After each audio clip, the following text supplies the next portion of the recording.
The routing log showed 6 failed relay nodes, and Orith Vaughn was already 3 minutes into her shift when the 7th forwarded the beacon to somewhere it was never supposed to go. She caught it on the secondary board, a ghost ping, faint, riding a carrier frequency that had been deprecated by the Sarathi Relay Consortium 40 years before she was born. The ping carried an origin tag from the research station at Delith 4, a Class C facility 17 light towers out on the consortium's inner spiral. She knew Delith 4. She had processed 42 routine cargo declarations from it in the past 2 cycles. It grew algae cultures for pharmaceutical refining and employed 11 researchers, 4 maintenance crew, and 1 very irritable station director, who filed complaints about export tariff processing times with a consistency that Orith had come to find almost comforting. The distress beacon from Delith 4 was not routine. She pulled the signal chain. Relay 1, the primary consortium hub at Vestian Junction, had failed 4 days ago, a power coupling fault that consortium maintenance had logged but not yet repaired. The beacon had struck it and bounced. Relay 2, a backup node maintained by the Meridian Freight Cooperative, had been in scheduled shutdown for firmware updates. Bounce. Relay 3 through 5 were a cascade. Each one had attempted a handoff to the next, found it unresponsive, and automatically kicked the packet to the nearest open frequency on the directory. This was standard consortium protocol for undelivered emergency traffic. Keep passing it until someone receives it. The system was designed to be persistent. The problem was that Relay 6 had been an old node, pre-consortium actually, installed during the expansion period when the Sarathi had been building infrastructure faster than they could maintain it. It was still in the directory. It was technically still licensed, and it had 1 outbound frequency listed as active, a mutual aid emergency band shared under the Outer Reach Compact of 83 years ago. The compact had 41 signatories. Earth had been one of them. Orith sat with this for approximately 4 seconds, which was longer than she should have sat with anything flagged as an emergency packet. Then she opened the routing record and read it again, because she was 22 years old and 3 months into her first solo posting at Listening Post Vaunt 11, and she wanted to be absolutely certain she understood what she was looking at before she did anything. She understood it. Relay 6 had forwarded the beacon to Earth's mutual aid monitoring band. The beacon was a Sarathi Standard Class A distress pulse, hull catastrophe, life signs critical, immediate assistance requested. It had been on the relay network for 61 hours, bouncing through failing nodes, and the last one in the chain had sent it to the wrong species entirely. Delith 4 had never aimed their beacon at Earth. Earth's band was not in the Delith 4 emergency contact list. The compact of 83 years ago named Earth as a mutual aid partner for exactly 3 categories of crisis, all of them involving armed conflict, none involving a research station algae culture explosion or whatever had happened at Delith 4. Orith filed an emergency correction to the consortium's routing authority. She flagged the failed relays for immediate repair priority. She notified her shift supervisor at Listening Post Vaunt 11's main console that an emergency beacon had misrouted through the deprecated network to an Outer Reach Compact frequency. She did all of this correctly and in the right order in under 90 seconds, which was the procedure. Then she pulled up the compact roster and looked at Earth's mutual aid response record, because the beacon had been in transit for 61 hours, and she wanted to know whether Earth had already seen it. The response log was loading when her supervisor, Senior Operator Tareth Saul, leaned over her station and said, in a tone she had not heard from him before, "Orith, what exactly did you just flag?" She showed him the routing chain. He looked at it for a moment. Then he looked at the timestamp on the outbound forward from Relay 6, 61 hours ago. He looked at the compact mutual aid response window, which was technically 48 hours from beacon receipt. "Pull Earth's compact channel," he said. She pulled it. The channel was not empty. There was an acknowledgement in it, time-stamped 59 hours ago, 2 hours after Relay 6 had forwarded the beacon. It was formatted in standard compact protocol acknowledgement syntax, which all 41 signatories had agreed to use for exactly this purpose, and which Orith had read in the compact reference manual exactly once during her training and had not thought about since. The acknowledgement read, Compact Mutuality Acknowledgement, Earth Defense Coordination Office. Beacon Origin, DLLTH4 Research Station, SCRATHI Outer Spiral. Acknowledgement Time, 0020743 HOURS Post Receipt. Response Category, Hull Catastrophe, Life Signs Critical. Response authorized under Outer Reach Compact, Article 7, Mutual Humanitarian Assistance. Estimated response arrival, 0630000 HOURS from acknowledgement. Response force being assembled. Tereth read it twice, Orith read it twice, then Orith did the arithmetic. 59 hours since acknowledgement. Estimated arrival 63 hours from acknowledgement. That meant Earth's response was approximately 4 hours out. What did they send? Tereth said. The compact protocol included a response force declaration field, and it was listed as being assembled in the acknowledgement, a placeholder, which meant Earth had filed the paperwork immediately but had not yet specified what they were sending. There was supposed to be a follow-up declaration. Orith searched for it. She found it, filed 51 hours ago. She opened it and read what Earth had declared, and then she sat very still for a moment. Senior Operator, she said, I need you to look at this. He looked. Earth had, in the 8 hours between receiving the misrouted beacon and filing their response force declaration, apparently contacted the Deleth 4 research station directly on the station's own emergency frequency, confirmed 11 researchers and 4 maintenance crew alive, confirmed that the Hull catastrophe had involved a contained detonation in the station's reactor annex that had compromised 3 of the station's 6 atmospheric sections, confirmed that the remaining crew were sheltering in the intact sections with air recycling on emergency reserves, calculated the depletion timeline, and determined that consortium rescue capacity in the area, even with all relays functioning, would not arrive in time. Then they had sent 3 ships. Not 3. The first was a fast courier vessel, the Tide Watch, listed in the declaration as a converted compact mutual aid responder, faster than standard compact vessels and carrying emergency atmosphere canisters, patch sealant, and a 6-person rescue team. It was the ship that would arrive in 4 hours.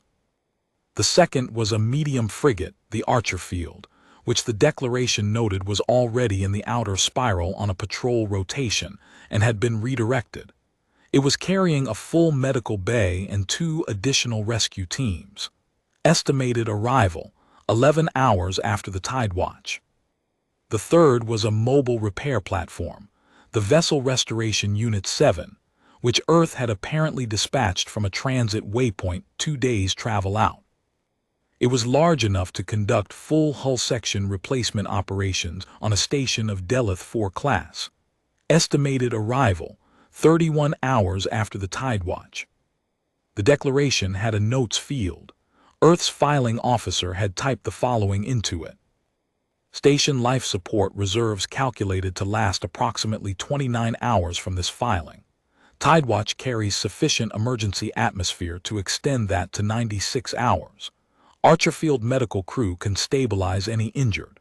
Restoration Unit 7 can make the station permanently inhabitable again before our mutual aid teams need to leave.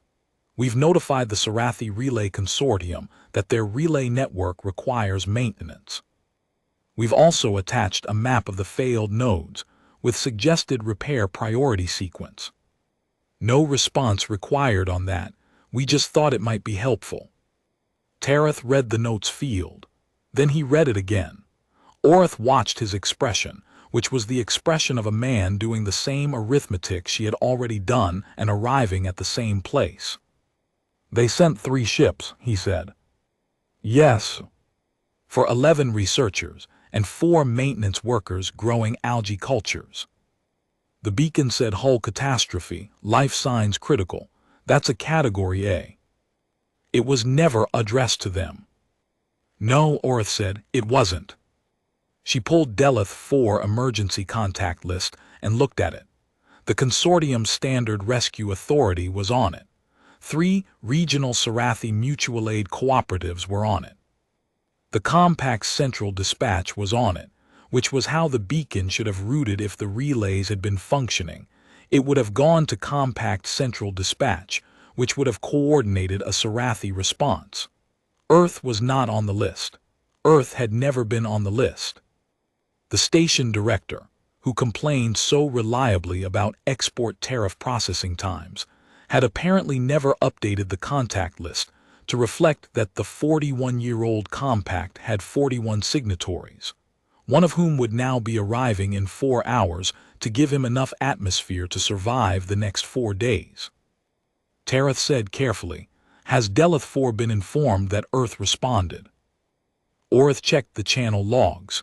Earth contacted them directly 51 hours ago to confirm life signs. The station director acknowledged. He said, she found the transcript. He said, and I'm reading this exactly, "We did not contact Earth. We did not have Earth's frequency. We did not know Earth was on the compact." What did Earth say? She found Earth's reply in the transcript. The responding officer, identified only by a duty code designation in the filing, had written back in compact standard format. Article 7 does not require prior contact. We received a Category A beacon on the mutual aid band. We checked the life sign calculations. We're on our way. Orth sent the full routing chain and the Earth response declaration to the Consortium's Emergency Coordination Office, flagged at highest priority, because this was now technically an active category, a response in progress from a compact partner species. And the Consortium's Coordination Office needed to know their relays had misrouted a beacon 61 hours ago, and that Earth had been working this problem ever since without anyone in the Sarathi network knowing about it. Then she pulled the status feed from the Tidewatch's compact transponder, because it was there and it was updating, and she wanted to know. The ship was 3 hours and 40 minutes out. Its transponder was broadcasting a standard compact arrival notification pulse. The pulse carried a cargo manifest, as required by compact protocol for mutual aid responders. She read the manifest. Atmosphere canisters, enough for 15 people for 8 days. Medical supplies, full trauma kit, surgical bay components, 3 auto stabilizers. Hull patch material, sufficient for temporary sealing of 3 compromised sections. Personal items, noted separately in the manifest per compact courtesy protocol. 14 units personal care kits, 14 changes of clean clothing, 14 meals of non-Sarathi allergen food approved by the Earth Compact Dietary Registry, a portable entertainment console listed as on loan from crew personal equipment, and 1 item listed as Director's Personal Complaint Channel, Earth Standard Frequency, operational, for any export tariff processing concerns. Orth read that last line twice. "Senior operator," she said. "I saw it. They put a complaints channel in the manifest." "I know." She looked at the status feed for a moment longer.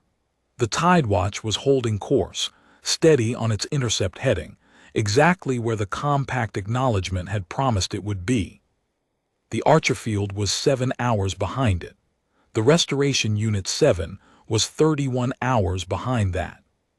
3 ships all moving, for a beacon that had never been aimed at Earth.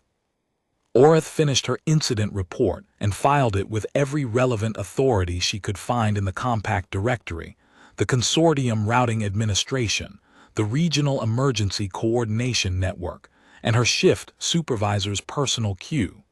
The report was thorough. It documented the failure of each relay node in sequence, the automatic forward protocol that had kicked the beacon down the deprecated network, and the final handoff from Relay 6 to the compact mutual aid band, where Earth's monitoring system had picked it up. It documented Earth's acknowledgement, their response force declaration, their direct contact with Deleth 4, and the full cargo manifest of the Tidewatch. It documented, in a separate notes field that she added at the end because the consortium's standard incident template had no category for it, the following: Earth's response was not solicited. The beacon was not addressed to any Earth authority. The Earth Compact filing cites Article 7, which requires only that a Category A beacon appear on the mutual aid band. Earth calculated Deleth 4 life support depletion timeline independently, determined that existing Sarathi rescue capacity was insufficient, and dispatched 3 vessels without waiting to be asked. Earth also identified and mapped the failed relay nodes and submitted repair recommendations to the Consortium Routing Authority as a courtesy. No explanation has been offered for the entertainment console. She paused over that last sentence for a moment, then left it in. It was accurate. The Tidewatch arrived 3 hours and 38 minutes later. The station director of Deleth 4, all 15 people alive, atmosphere stable on the emergency canisters within the first hour, filed a contact report with Orith's post 6 days afterward. He had one thing to add to the record. He said that the Tidewatch crew had repressurized 2 of the 3 compromised sections before the Archerfield arrived, and that the Archerfield's medical team had cleared all 15 crew and found no serious injuries, and that when the Restoration Unit 7 came alongside and began hull section replacement operations, its senior engineer had presented him with a laminated copy of Article 7 of the Outer Reach Compact, which Earth had apparently been printing and carrying on mutual aid vessels since the compact was signed, against the possibility that someone would tell them they had shown up where they hadn't been asked. The station director did not complain about export tariff processing times in that report. He filed another one the following week and complained extensively. Orith logged it as routine and moved it to the correct queue, which was what the procedure required.